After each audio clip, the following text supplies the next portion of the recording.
feeling the infinite presence of light that is right here, recognizing it right where we are, right here in this moment. That each one of us opens to feel and to touch that light that is always present in our life, that inner light, that inner flame of the divine that is eternal and that is always guiding our way forward. Oh, it's with such gratitude this morning. I know that as we cleanse our perception, we open to the greater light that interconnects all things. This web of light that is the unity of good, that is the root of all that is.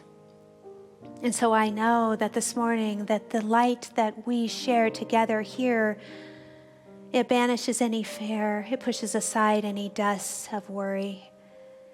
It allows us to open greater and deeper into a door of awareness that God is all there is.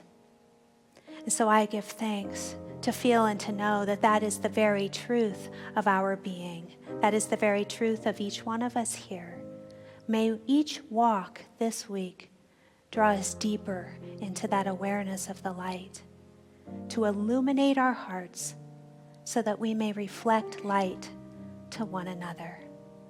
I say thank you, Spirit, and release this prayer. And so it is.